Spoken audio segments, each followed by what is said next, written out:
Are you a lifelong fan of General Hospital? Are you a new fan who wants to know more about the history of the show? Do you enjoy talking about the show with others? Do you find yourself yelling at the TV? Is your self-care an hour a day in Port Charles? If so, we invite you to join hosts Amanda and Shannon Coach at the place where all the hidden conversations take place and secrets are revealed. Meet us at Pier 54. The podcast. Hi. Hi. Welcome to the Port Charles 411, all about Jake Spencer and this little guy's background and all the good stuff. So all the good stuff. Yep. Amanda's going to get us started today. I am. He first showed up May 4th, 2007 is his birthday. He was played by twins Landon and Trey. And then he was played by triplet girls, which I know they can swap out babies because babies, but yeah, I thought that was interesting that all three girls, Amanda, Miranda, and Marissa Jones, portrayed him. Aren't they? I thought it was super cute. Those listening can't hear, but aren't they so cute? Oh my gosh, they're adorable. Okay, so real quick, say what website you're using. Sorry, generalhospitalfandom.com. So you can go on generalhospitalfandom.com and see the cute triplets. They are cute. They are super cute. They played Jake in 2007 on GH and GH Night Shift. Okay. And then twins Edward and James Nybor portrayed Jake from 2007 to 2010. They're not identical, which I don't know how they swapped them out like that. But James appeared as Jake in Jason's Dream and Lucky's Hallucinations in 2011. And then I grew up with fraternal twins that looked identical. They looked exactly the same, and they were very difficult to tell apart, but they were fraternal. Yeah, they look identical enough to me, obviously, enough to play it. James Nybor returned to the role July 9th, 2015, but was recast and made his last appearance March 3rd, 2016. Anyway, super cute pictures. But yeah, again, I know they swap babies out all the time, but three cute little girls, and that's just adorable. So, background on how he became to be. Elizabeth finds out that Lucky, we were just talking about the storyline the other day because I just love all that drama. Elizabeth finds out that her husband, Lucky, is addicted to pain pills and is having an affair with Maxie Jones. After promising to get clean, Elizabeth again finds Lucky in bed with Maxie and is devastated. She ends up going to her longtime friend, Jason Morgan, for comfort. That's what we're calling it these days. When she finds out that Jason walked in on his girlfriend, Sam McCall, in bed with Rick Lansing. The two of them sleep together to console each other. In the morning, they both decide to go their separate ways for the sake of the people they love. Later, though, Elizabeth finds out she's pregnant and not sure if Jason or Lucky is the father. Lucky, high on drugs, tries to make a fake drug bust on Jason and ends up nearly hitting Elizabeth. When he and Jason find out she's pregnant, he promises to get clean for the sake of the baby. Elizabeth later has paternity tests done on the baby, and it shows that Jason is the father. She keeps this a secret, however, and lets everyone believe Lucky is the father. During her pregnancy, Elizabeth was under constant stress due to the fact that she was keeping the paternity a secret. She also took 2 hard falls while pregnant and suffered from hypothermia. During the MetroCourt hostage crisis, Elizabeth has some cramping due to stress and dehydration. Following the hostage crisis, Elizabeth ends up telling Jason the truth while stuck in an elevator with him. After she and Jason were rescued, she stayed overnight at the hospital to monitor her pregnancy, but the cramping had subsided. Jason and Elizabeth vow to do whatever they have to do to keep their child safe, including having Jason give up his rights to their son in order to protect him from the mom. However, during the black and white ball in 2007, after being egged on by Sam, who found out that right after Jake was born, Jason comes clean with Lucky about being Jake's father. Eventually, though, Jason, Liz, Lucky, and Sam agree to continue letting everyone believe that Lucky is Jake's father in order to keep him safe. After letting everyone believe that Lucky is Jake's father, he's still kidnapped. That gets into our storyline later. But basically, sometimes you need someone to console you because you're so upset and things happen and then, oops, you end up pregnant. There's no oops. There's only one way for it to happen. Oops, she was upset. He was consoling her. And oops, that's not an oops. What's a soap opera without a couple unplanned pregnancies? Anyway, as I said, on May 4th, 2007, Elizabeth goes into labor and passes out while trying to call for help. Jason, who stopped by to check on Elizabeth, takes her to General Hospital. Her son is delivered by C-section, and although he wasn't breathing when he was born, he is saved. Jason spends some time with his son while waiting for Elizabeth to wake up before Lucky arrives. When the two bond as a family with Jake, Elizabeth goes into a coma. She doesn't wake up for a while. Jason has a request from Elizabeth that if something happened to him, Jason would tell Lucky the truth. Lucky for Jason, just as he's about to tell Lucky, they've used that word too many times, that he himself is the father.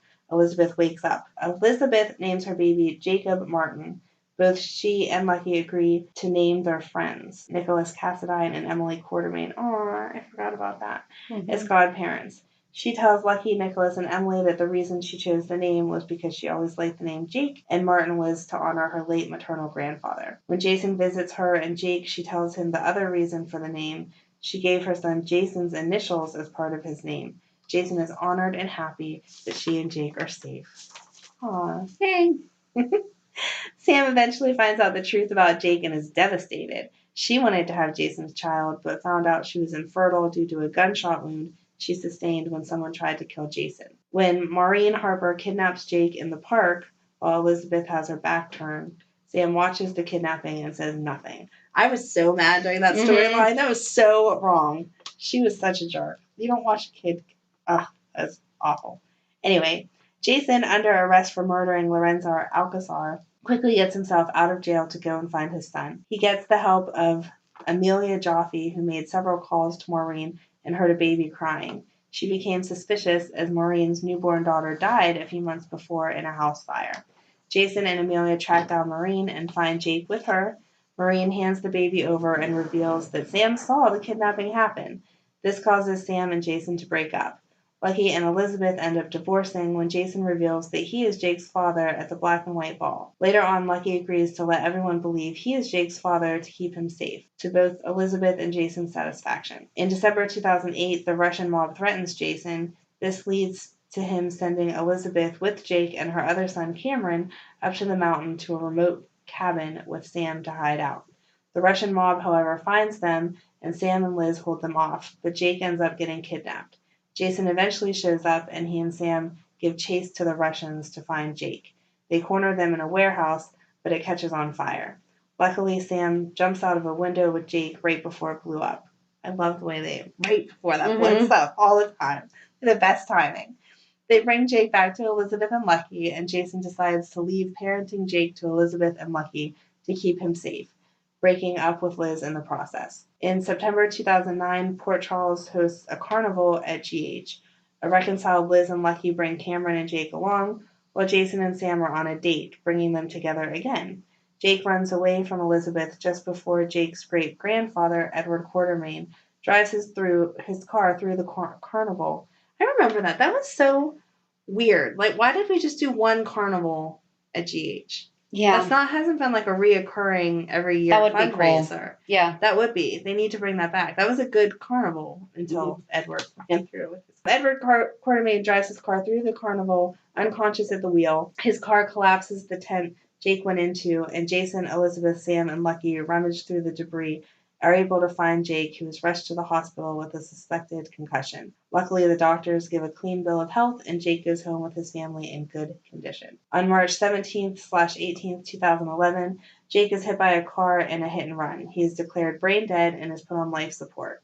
After Carly Jacks learns of this, she goes to Jason and informs him that her daughter Jocelyn has cancer and needs an organ transplant.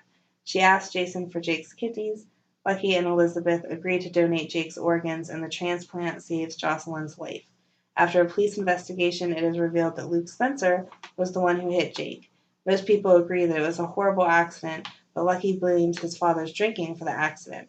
Luke, stricken with grief over killing his son's son, which would be why didn't they just say his grandson? Luke, stricken with guilt over killing his grandson, spins out of control. He trashes the haunted star, tries to provoke Jason into killing him, and eventually leaves town. Luke eventually returns and sobers up. In Jake's honor, Luke later sets up a charity in Jake's name, and Elizabeth and Jason thank him for honoring their son. He also has Coleman chains Jake's bar to the floating rib because he doesn't want to see a big neon sign that says Jake on it. I remember that. I do remember that too. Yeah. Yeah. Aww. I mean, I remember all of that just because it was so recent, but until you read that, I kind of forgot. Right. That's why Jake's switched its name to. So with that. Yeah. He's dead. He's dead until 2015.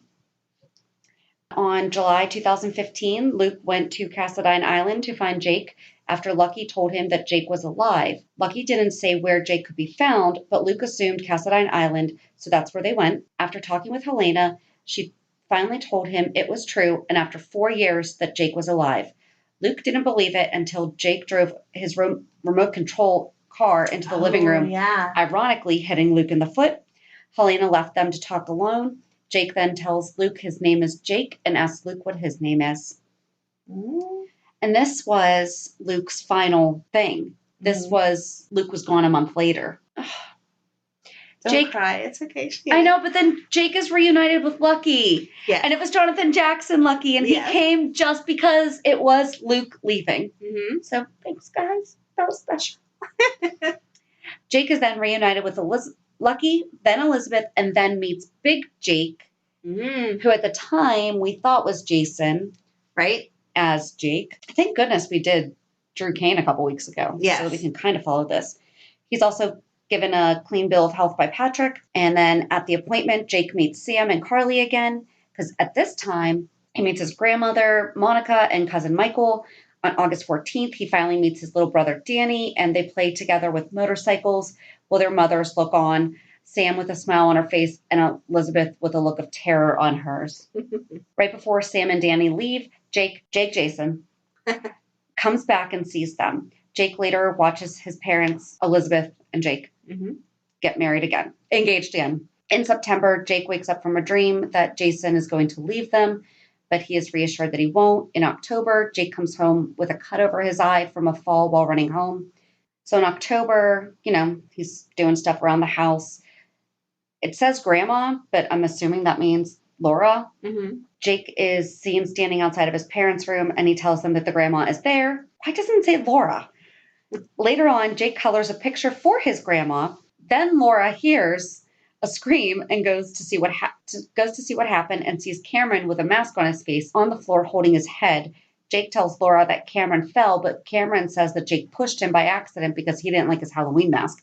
And this is when we started to get into Jake having like PTSD from Spoon Island. I feel like they should have worded that whole situation a little bit differently though, because it says essentially the same thing last week in Cameron's story. Right. I think we could have just said he has some PTSD. Yes. Later, Jason and Elizabeth come home, and when Elizabeth and Laura talk, Jason and Elizabeth come home while Elizabeth and Laura talk. Jake and Jason bond, and Jason tells him that he's his real daddy. So on Halloween, Jake is seen with his brothers doing the trick-or-treating that we talked about last week they were all dressed like little football players. Jason was going to be taking them out, and Liz came home and was there. Because I just always have an extra adult cheerleader costume in my closet. So after they all come home and everything, Elizabeth asks Cameron and Jake if they would be okay with Jake adopting them after they get married, and she did talk to Jason first. Cameron says yes, and so does Jake, but he again says that Jake doesn't have to adopt him because he's already his son. And Elizabeth puts a stop to that conversation. In November, he is seen rehearsing what he's going to say at the wedding. Later on, he is seen getting ready with his brothers. This is where we're talking about the ice cream that we're going to, the fighting over the guest book. If you want to know exactly what I'm talking about, listen to last week's episode about Cameron, and it's all the same stuff. But then the morning after the wedding, Jason tells Jake that no one will be calling him Little Jake anymore because his name is Jason and he's his father, to which Jake hugs him and says, I know. Jason then tells Jake to tell him what he means. He asks if he saw him or anything on Cassadine Island, but Liz injects and stops the conversation before Jake rats her out by telling them to go get ready for school. Before Jake goes to school, he gets a visit from Grandma Monica. Oh, maybe that could have been the other grandma.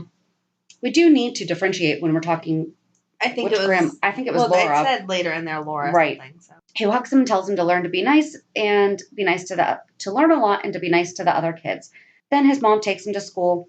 On Thanksgiving, Jake goes to the Quartermains where he is greeted by his grandma. When Jake finds out that Helena is dead, he gets so upset that he drops a glass figure. And when his mom asks if he's upset, he says yes. This is when Elizabeth finally realizes that he needs help. Later on, Danny arrives to play with the cars and motorcycles, and he tells Danny that his mom, Elizabeth, knows a secret about their dad, which Sam overhears. Then the next day after Thanksgiving, Jake and Danny have a play date. And during the play date, Sam asks Jake about the secret he's keeping. And he tells her that it made his grandma Laura mad at his mom. But once he starts to clam up, Sam backs off. After Jason leaves Elizabeth's house without telling her to apologize to Sam for yelling at her, he comes downstairs and asks his mother where Daddy was.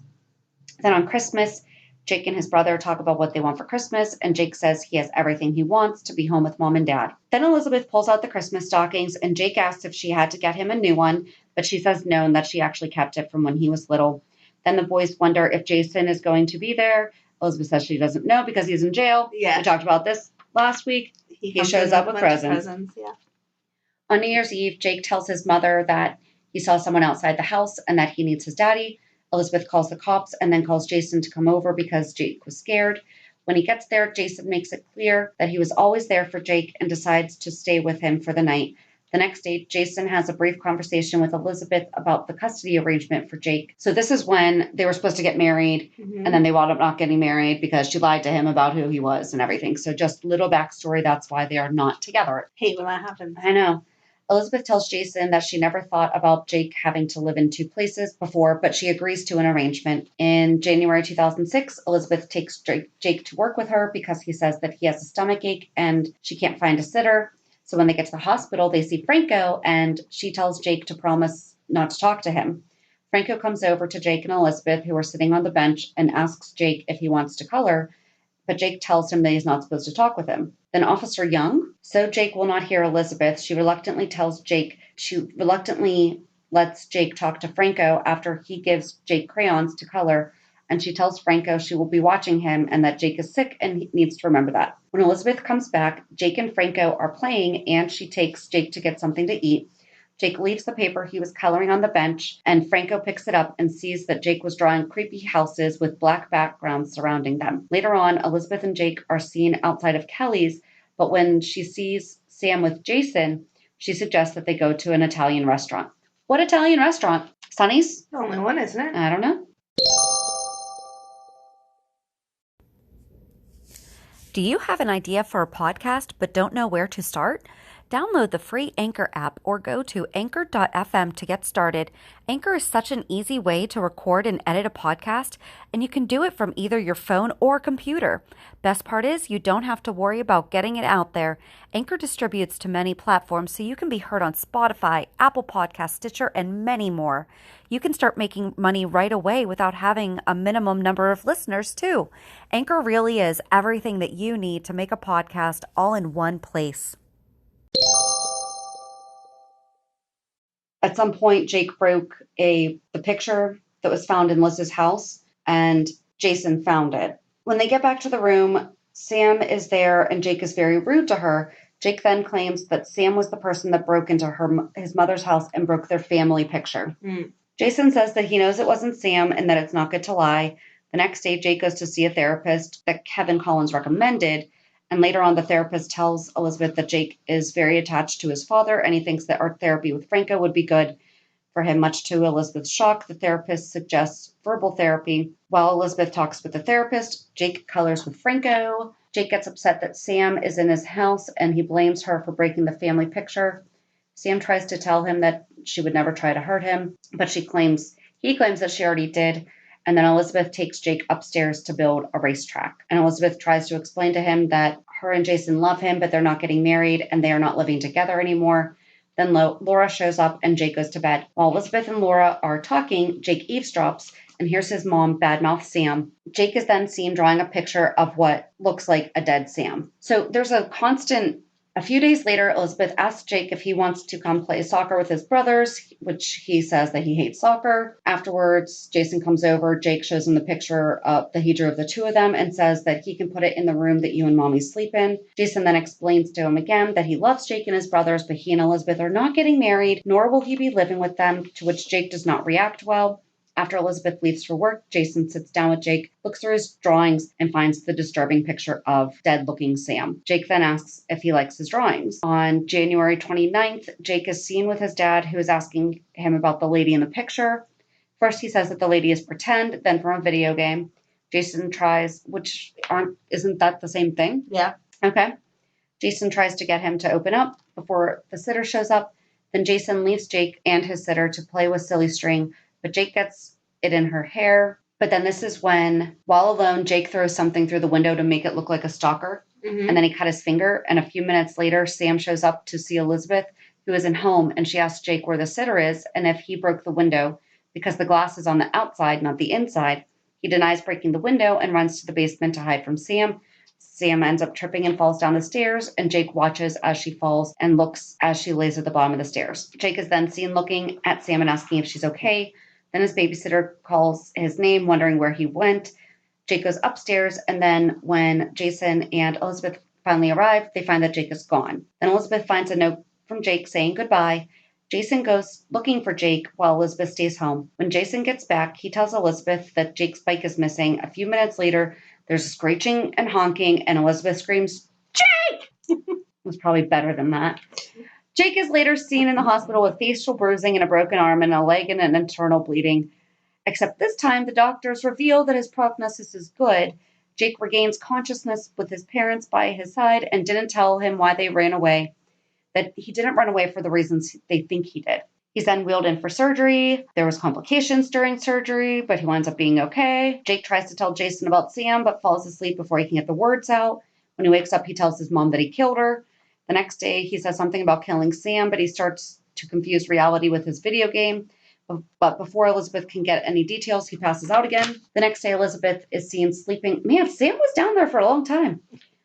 So soon after, Jason shows up and Jake wakes up and asks if they're going to be a family and if his parents are going to be together. Elizabeth tells him that they will always be a family and his dad's his dad, but his parents won't be together. She also finally tells Jake that Sam had nothing to do with the parents breaking up and that it was all her fault because she lied. Take some responsibility there, Liz.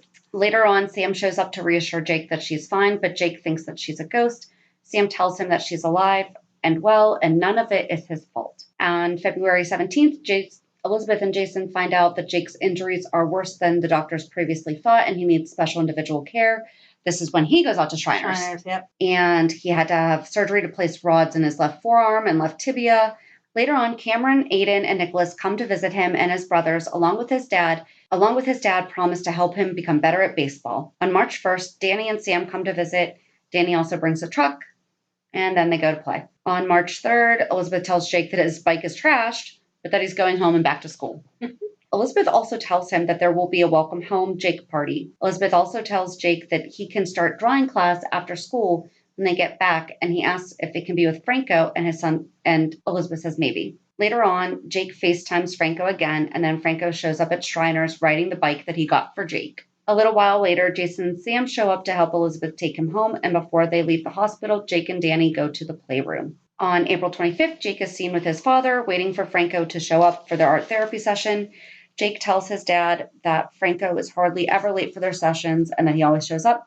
Franco shows up with a puppy just as Jason goes to call Elizabeth. Jake asks Franco if he can have the puppy, and Franco says yes, but Jason says no. Jason tells Jake that it really isn't the right time for the puppy, to which Jake responds, "I hate you." Monica injects and suggests to Jake that they take the puppy to see the groundskeeper who has been looking for a dog, so Jake leaves and goes with Monica. And that's not Annabelle, is it? I think that is. I thought Annabelle was Danny's. Oh, no, I guess that is Annabelle. Yeah. On May 16th, Jake and his mom head to his therapist. Where's that dog? We haven't seen that dog. No, you haven't. They were Sorry. like in love with him for a while. And Maybe- then, or her, and then So maybe Annabelle and Roxy are hanging out. maybe. Yep. On May 16th, Jake and his mom head to the therapist, and even though he thought he was going to see Franco, Elizabeth tells Jake he isn't going to see Franco anymore, which upsets him a lot. I don't know why, because it didn't say. Soon after, Franco shows up and tells Jake that both of his parents decided to stop their sessions because Jason Yeah. doesn't think that Franco is the right person to work with Jake, because he didn't know that he was working with him, right? Right. And then the found whole out dog later on. thing made him angry. Mm-hmm. Jake is very unhappy with this, and he decides to go to his therapist on appointment on his own, but instead he runs away and ends up at Franco's doorstep. Later on, Franco calls Elizabeth to come get her son. Jake tells his mom that she didn't listen to him, so why should he listen to her? After talking to Franco, Elizabeth takes Jake home. On May 25th, Jake sings This Changes Everything at the 2016 Nurses Ball, which ends up being a duet with Franco, because Jake gets stage fright. This was Hudson West. I forget when we flipped. Hudson West started in 2016 to present. Okay, so at some point in 2016, Mr. Hudson West started, but he's the one that's saying this changes everything at the 2016 Nurses Ball, which ends up as a duet with Franco because Jake gets stage fright. On June 22nd, Jake is seen with his mother and Franco at the new house. This was after Cameron burnt the other one down? Mm-hmm. Was that? Okay. Her house is the brownstone. Yeah. We talked about that last week. What happened to the brownstone? Her house is still the brownstone. Is it? And if you look up their address, like they say it on their addresses, It does say the it's address. the brownstone. It says the brownstone. Was that part of the refurbish that area? I don't think so. But even, I guess they stopped referring to it as the brownstone after the fire and after the rebuild. I guess so, because the brownstone had those very distinct stairs to go up to it, and her house has a porch. I don't know. It just makes me mad, because the brownstone was significant and just a house. But they don't say it anymore, but it's the Right. same house. Yeah. Okay. In August, Jake is reunited with his dad after his trip, after Jason's trip. Later in the month, Jake finds out that his dad and Sam are engaged, and he's really happy about it because Sam makes his dad happy, like Franco makes his mom happy. And then he's at the wedding with Danny. He's also takes family pictures, which he does not like. Sam walks down the aisle. Jason and Sam get married. He's at the wedding with Danny. On Halloween, he's at the Metro Court with Mom, Dad, and Franco dressed as a ninja. And on Thanksgiving, he spends the day with his dad and brother and Danny watching football. In December, Elizabeth takes Jake, Cameron, and Aiden ice skating. It was also revealed that Jake is a huge fan of the Pittsburgh Penguins hockey player Sidney Crosby. On Christmas Eve, Jake is seen at GH with his brothers, his mom, grandmother, and Franco. Afterwards, Jake and his brother listen to Monica tell the Christmas story. And then in 2017, on March 2nd, Franco tells Jake that he has a baby sister who is doing great. And then Jake rightfully assumes that Sam isn't okay. Jake feels terrible about the way that he treated Sam, and he mentions the curse that Helena had put on him the last year. He also says that he and Danny talked and they're going to protect the baby. That's some good big brothers right there. That's cute. In March, Jake is seen with his mom and Franco. He also finds out that his dad and Sam are okay, as is his baby sister.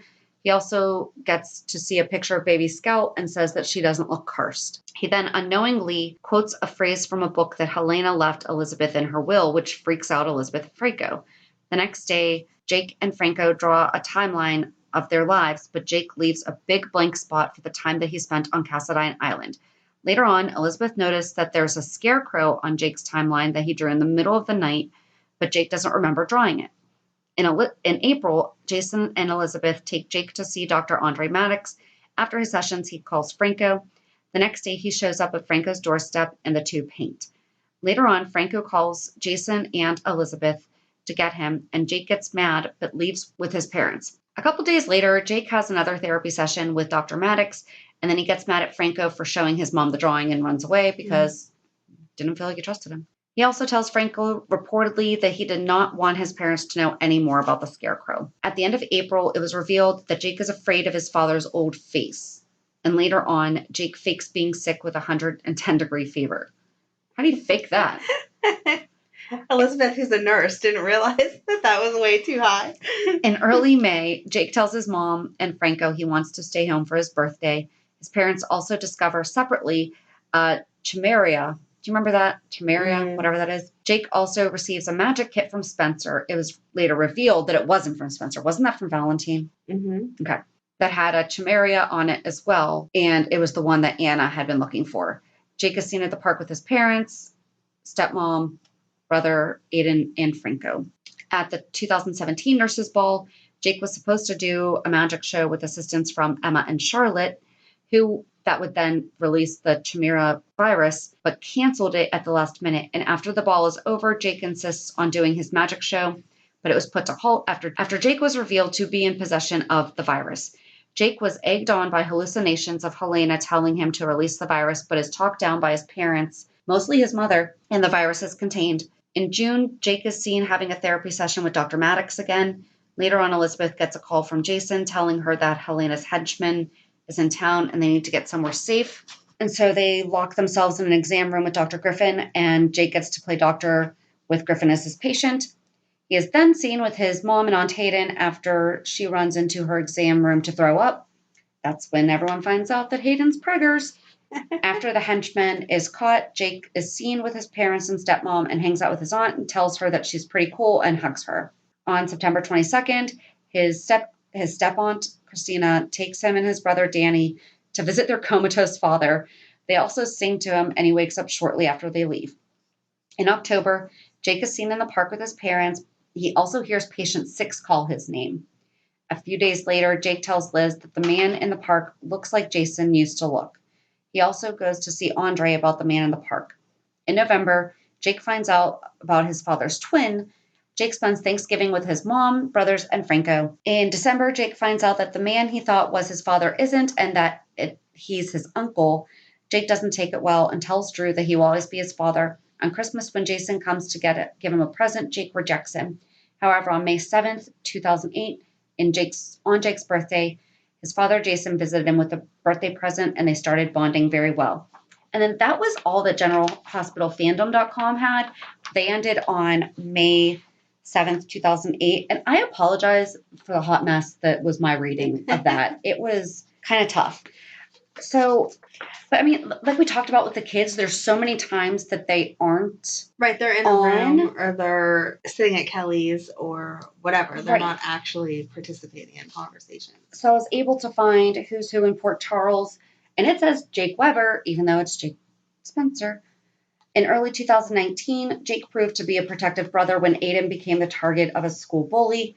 Jake tried to protect his brother from online attacks. Jake also experienced a bit of backlash when his new stepfather, Franco, was briefly believed to have murdered several women. In fact, Franco let the police use him as bait to draw out the real murderer, infamous killer Ryan Chamberlain. However, once Ryan was presumed killed in a suicide jump, Franco was hailed a hero and things greatly improved for Jake.